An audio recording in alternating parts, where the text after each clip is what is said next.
Thank you, Mr. Chair. And as a woman of color who's lost her son to murder, the very kinds of bigotry and discrimination and hatred that we're talking about today, I wake up every single morning, and when I see all of the elevated instances of anti-Semitism and bigotry and hatred and just racial division, I ask God every single day, are we losing our humanity? And with that said, first I'd like to thank the committee for holding this critical hearing to highlight the need to fund the Office of Civil Rights at the Department of Education and the importance of diversity, equity, and inclusion offices across our schools as we address these incidents of hate speech across our college campuses. Yes, we have a right to speak our minds. We have a right to share our views and be ourselves, but free speech is an invaluable right that is granted to us by the First Amendment, and we must use it to nurture our diverse and ever-changing country.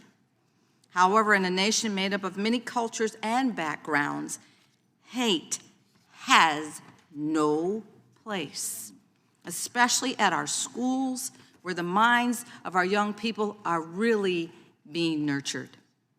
College campuses are places where people expand their knowledge, they gain new perspectives, and pursue future success. And the recent occurrences on campuses where students have used their freedom of speech to harm and intimidate their classmates are despicable and should prove our absolute need to incorporate diversity, equity, and inclusion education throughout all of our school systems.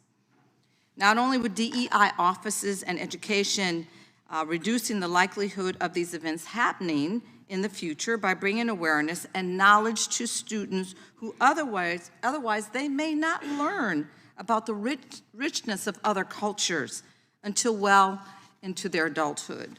But it will also educate and support the diverse interests of our children.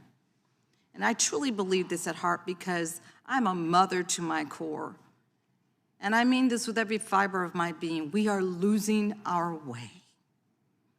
In addition to DEI offices, we need to fund the Office of Civil Rights to equip students and faculty experiencing intimidation, threats of violence, and other harmful acts with the tools necessary to protect them. Without these support resources, students will continue to live in fear of harm while they know that they have little or no support in the event that they experience such personal and hate-filled instances. Thank you, Mr. Chair, for having this hearing today. Let's work to protect our students and affirm the value of all cultures by funding the Office of Civil Rights at the Department of Education and supporting diversity, equity, and inclusion programs on campuses all across our country. Ms. Burdett and Dr. Nadel, throughout your professional careers, have either of you found that individuals with a better understanding and background of cultures dissimilar to theirs tend to be more understanding and accepting when speaking to or about someone who's from a different culture? You know, one of my favorite things about the president's strategy against anti-Semitism is that it talks about the need to celebrate Jewish heritage.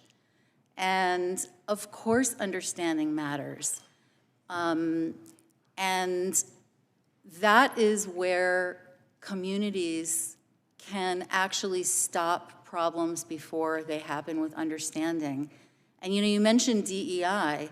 There are people out there who want to tell Jewish people that DEI, those three letters, are our enemy because it doesn't care about Jews.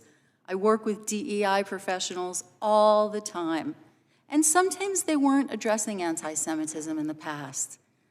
And it's a process to explain it, to integrate Jews into DEI work.